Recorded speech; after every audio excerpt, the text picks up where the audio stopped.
নমস্কার বন্ধুরা, সবাই কেমন আছেন? আশা করি খুব ভালো আছেন। আপনাদের আশীর্বাদে আমিও খুব ভালো আছি। কাকুলি ব্লগে আপনাদের স্বাগত জানিয়ে আবারও নতুন ব্লগে আপনাদের নিয়ে হাজির হয়ে গেলাম।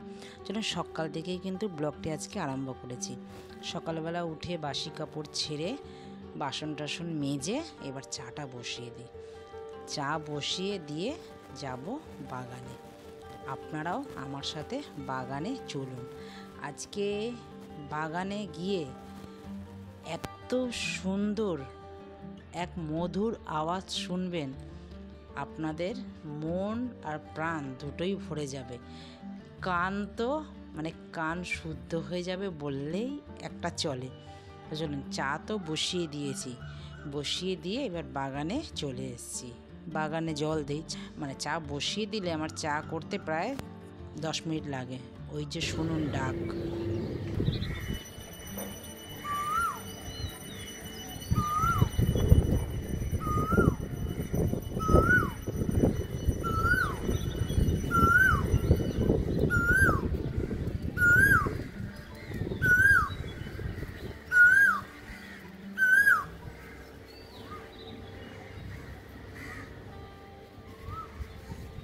বাগানে জল দিয়ে চলে এসেছি ঘরে। ডাক তো শুনতেই পেলেন।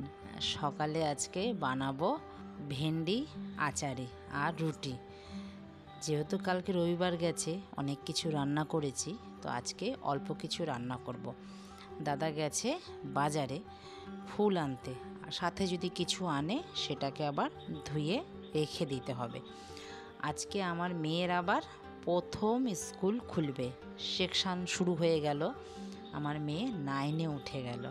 আজকে ও তো খুবই আনন্দ, তো ওর সাথে আমিও বেরোবো। আজকে প্রথম দিন স্কুল খুললো, ওকে আমি ওর বাবা দিতে যাব। তারপরে কিছু কাজ আছে আমার, কাজ সেরে একবারে তারপরে বাড়িতে আসবো, এসে রান্না করব। তো ভেন্ডি ভেজে নিলাম, দেখছেন ভেন্ডির মধ্যে দিলাম একটু কালো জিরে ফোড়ন, আর এবার দিলাম একটু হলুদ, নুন দিয়েছি, আর দিলাম একটুখানি মশলা। বাজারে যে পাওয়া যায় সবজি মশলা, সেই সবজি মশলা দিয়ে ভেন্ডিটা ভালো করে মশলাটা একদম ভালো করে ভেজে নেব। এর মধ্যে কিন্তু জল দেওয়া যাবে না। দিলাম একটু আমচুর পাউডার 1 চামচ দিয়ে ভালো করে দেখুন ভেজে নিলাম। ভেন্ডি তো এমনি নরম থাকে, বেশ সেদ্ধ হয়ে যায়। তো হয়ে গেল আমার আচারি ভেন্ডি। এইভাবে ভেন্ডি একদিন খেয়ে দেখবেন। যারা ভেন্ডি কোনো দিন খান না, তারা চেটে পুটে খাবেন ভেন্ডি। রুটি দিয়ে খান, ভাত দিয়ে খান, যাতে খান তাতেই অমৃত সমান লাগবে এই ভেন্ডি, আচারি ভেন্ডি। তো আচারি ভেন্ডি আমার হয়ে গেছে, এবার আমি রুটি বানাবো। চলুন রুটিটা বানিয়ে নিই আর আপনাদের সাথে একটু গল্প করি। সকালবেলা ঘুম থেকে উঠেই সেই 5:30 থেকে আরম্ভ হয় এই কোকিলের ডাক। কোকিল দেখেছেন পেয়ারা গাছের মধ্যে রয়েছে, আপনাদের দেখাতে পারলাম। তো আমাদের এখানে তো অনেক গাছ, আশেপাশে আপনারা দেখেন প্রচুর গাছ। তো এখন যেহেতু বসন্তকাল, সেই বসন্তকালের কোকিলের ডাক এতটাই যে মিষ্টি লাগে, এতটাই যে ভালো লাগে, কি বলে বোঝাবো। আর 2টো কোকিল থাকে সব সময়, একজন ডাকবে তো আরেকজন ডাকবে। আপনি যদি আমার বাড়িতে থাকেন, আপনারা হাসতে হাসতে পেটে খিলি ধরে যাবে। পেয়ারা গাছ থেকে কোকিল ডাকবে, তো ওই গল ক্লাবের ওই পাশ থেকে আরেকটা কোকিল ডাকতে থাকবে।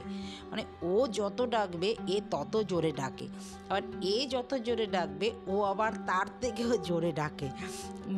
হাসতে হাসতে যে কোকিলও যে মানুষের মতন যে ওরাও যে করে, না দেখলে না শুনলে আপনারা বিশ্বাসই করতে পারবেন না।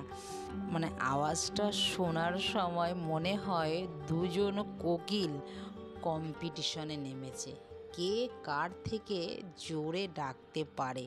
আমার তো সেটাই মনে হয়। বন্ধুরা, আপনাদের কি মনে হয়? কোকিলের আওয়াজটা ভালো করে শুনে কমেন্টে জানাবেন। ভালোও লাগে। সকালবেলাটা আমার বাগানে যেতে তো খুবই ভালো লাগে। বাগানে জল টল দিই আর এই রগরগুলো দেখি। আর সারাদিন তো ডাকতেই থাকে, অনবরত ডাকতে থাকে। মানে এত ভালো লাগে। এই বসন্তকালটা যদি চলে যায়, আবার হেমন্তকালে তো কোকিল ডাকবে না, আর বেশি দেরি নেও আর হেমন্ত আসতে, তো কোকিলের ডাকও কিন্তু আর শুনতে পারবো না। ডাক শোনা যায়, কিন্তু শহরের কোলাহলে কিন্তু না পাখির ডাক না কোকিলের ডাক কোনো কিছুই শোনা যায় না, কাকের ডাকও কিন্তু শোনা যায় না। তো আমি ভাগ্যবতী বলতেই পারেন। তো আমার শহরে বাড়ি হলেও কিন্তু একটু গ্রাম্য পরিবেশটাই আছে। সকালবেলাটা অসাধারণ লাগে, আমার ছাদের থেকে যে দৃশ্য দেখা যায় আপনাদের সাথে বহুবার শেয়ার করেছি, পুরো একটা গ্রাম্য পরিবেশ। ছোটোবেলাতে যে কবিতাগুলো আমরা পড়েছি, আমাদের গ্রাম, সেই আমাদের গ্রামের মতনই এই দৃশ্য সকালবেলা উঠলে আমার বাড়ির পাশেই দেখা যায়। অসাধারণ থেকে অসাধারণ দৃশ্য, অপরূপ থেকে অপরূপ দৃশ্য, একদম পুরো গ্রাম্য দৃশ্য। রবীন্দ্রনাথের লেখা আমাদের ছোট্ট গ্রাম। তো চলুন, আমার রুটিও হয়ে গেছে, এবার খাবারটা দিয়ে দিই, তাড়াতাড়ি করে আবার বেরোতে হবে, তারপরে আবার এসে কিছু রান্না করব। তো দিয়ে দিই, সাথে আমিও তাড়াতাড়ি করে খেয়ে নিই। ভাত ডাল বসিয়ে নামিয়ে তারপরেই বেরোবো। তো বন্ধুরা, ভিডিওটা কেমন লাগলো? যদি কোথাও ভালো লেগে থাকে লাইক কমেন্ট শেয়ার করে চ্যানেলটিকে সাবস্ক্রাইব করে আমার পাশে থাকবেন। তো দেখা হচ্ছে শিগগিরই নতুন একটি ব্লগে। ততক্ষণে সবাই ভালো থাকবেন, সুস্থ থাকবেন। আর ভিডিওটা যদি কোথাও ভালো লেগে থাকে লাইক কমেন্ট শেয়ার করে আমার পাশে থাকবেন। কোকিলের ডাক কেমন লাগলো, আর কে কে এখনও কোকিলের ডাক শুনতে পান সেটাও কিন্তু আমাকে কমেন্টে জানাবেন। দেখা হচ্ছে আবারও নতুন ব্লগে, আবারও নতুন কিছু নিয়ে আসব। তো ততক্ষণে সবাই ভালো থাকবেন, সুস্থ থাকবেন। নমস্কার, টাটা।